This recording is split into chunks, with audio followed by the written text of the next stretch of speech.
Good day, everyone. I am Marian Almajan, a Doctor of Business Administration student at the Polytechnic University of the Philippines Open University System, Santa Mesa, Manila. So today I will present my study on strategic human resource development practices and faculty performance in a provincial state university.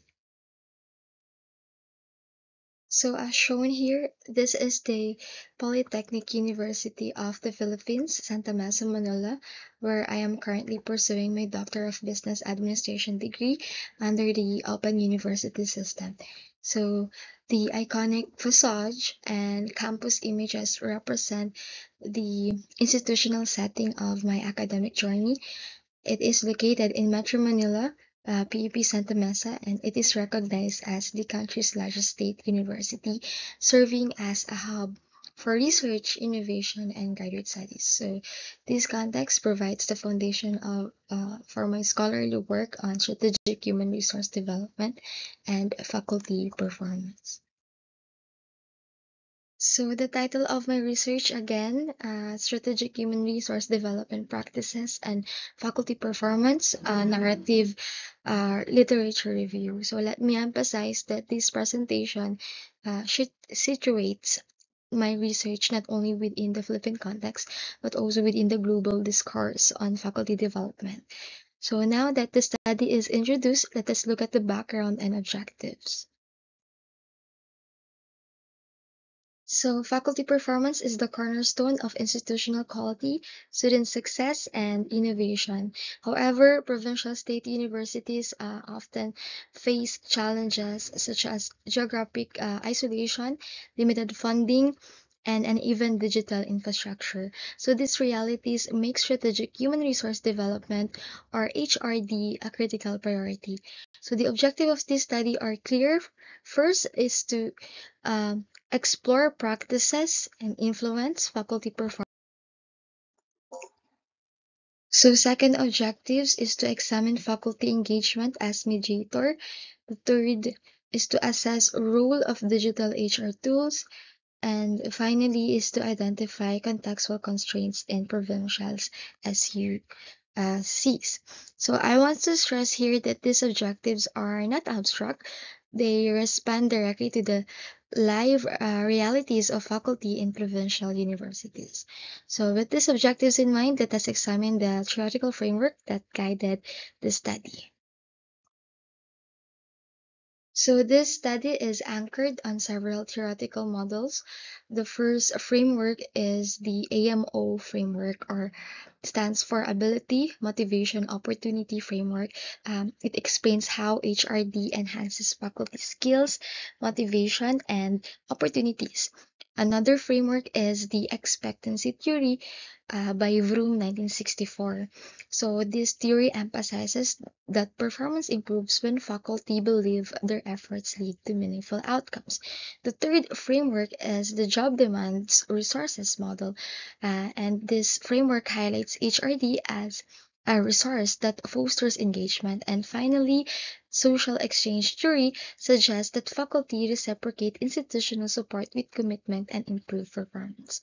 So let me highlight that these frameworks collectively provide a strong foundation for understanding how HRD practices translate into faculty outcomes. So having established the framework, let us now move to the methods used in this study. So as you can see here on this slide, um, this study employed a convergent mixed methods case study design. So the local is Catanduanes State University. It is a provincial SUC.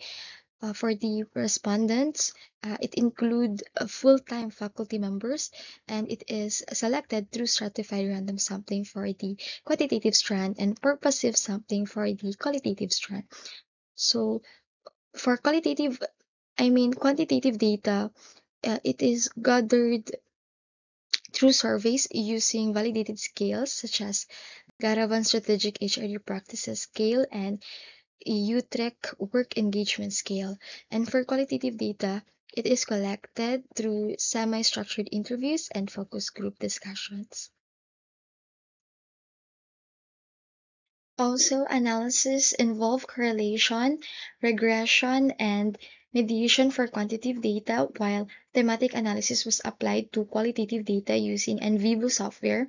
So integration was achieved through joint displays and meta inferences, so ensuring that statistical results were aligned with faculty narratives. So I just want to emphasize here that this design allowed me to capture both the numbers and the stories behind faculty performance. So with the methodology explained, let us now turn to the results and discussion. So for the results and discussions, first objective is the faculty perceptions. So it strongly explained the HRD performance relationship. According to Moika 2025 and Ramada 2020 found that when HRD is perceived as supportive and relevant, faculty performance improves. So conversely, Adrias 2022 observed that compliance-oriented HRD leads to disengagement and limited impact. So this tells us that perception is not peripheral, but it is central. So in provincial SUCs, geographic isolation and limited resources often result in generic or poorly supported HRD programs. Faculty may perceive this as irrelevant, reducing participation and effectiveness. So here, context becomes a powerful determinant of success. So for number two objectives, engagement as mediator, the HRD performance link. So Constancia 2025 and Nato Ramos and Bautista 2025 found that vigor, dedication, and absorption enhance teaching and research outcomes.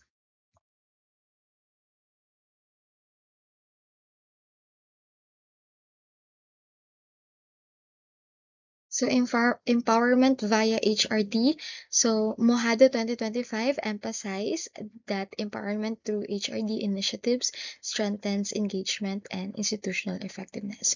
So let me emphasize, without engagement, HRD practices remain hollow. In Southeast Asia, cultural values such as pakikipagkapwa and bayanihan shape engagement. So faculty interpret HRD support through these collective lenses, which influence their motivation and participation. So this cultural dimension adds a richness to our understanding of HRD. Also, digital HR tools such as ESPMS improve transparency and alignment with institutional goals.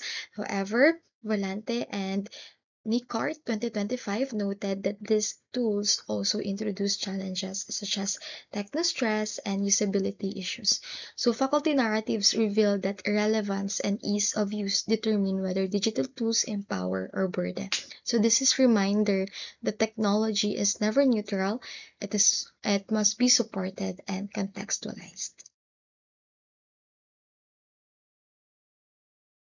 So by merging quantitative correlations with qualitative narratives, this study developed a context-sensitive HRD framework that reflects both statistical evidence and lived faculty experiences. So this integration is the strength of the study. It bridges numbers with meaning. So from these findings, let us now draw the conclusions. So, in conclusion, faculty perceptions are central to HR effectiveness.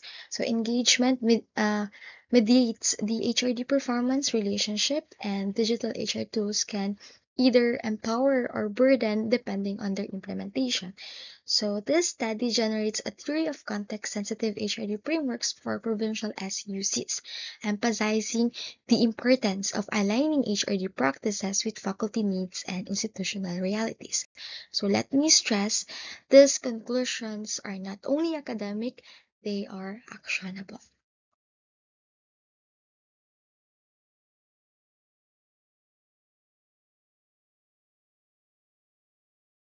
So let's go for the recommendations of the study.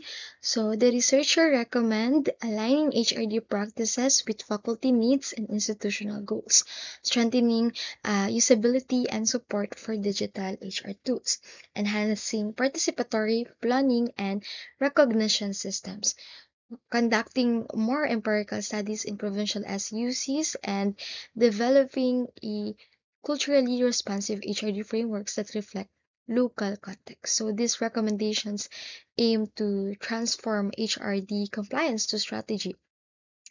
And finally, let us look at the broader impact and outcomes of this study. So this study contributes to refining HRD policies in state universities and colleges, improving faculty development systems, and guiding stakeholders in policy and practice. So it supports the utilization of HRD frameworks by administrators, faculty, and policymakers. So here are the references, the cited reference list that are published sources that situate this study within global scholarship and ensure its credibility.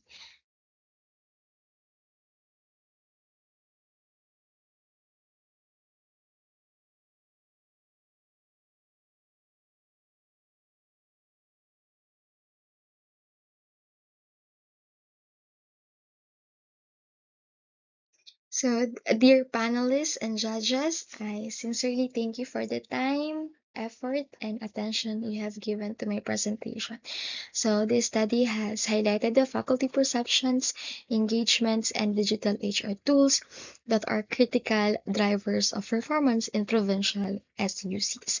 More importantly, it has generated a context-sensitive HRD framework that can guide both policy and practice. So I am deeply grateful for this opportunity to share my work, and I welcome your questions, comments, and constructive feedback that will help refine and strengthen this research further. So once again, Mabel Tabi, thank you for listening.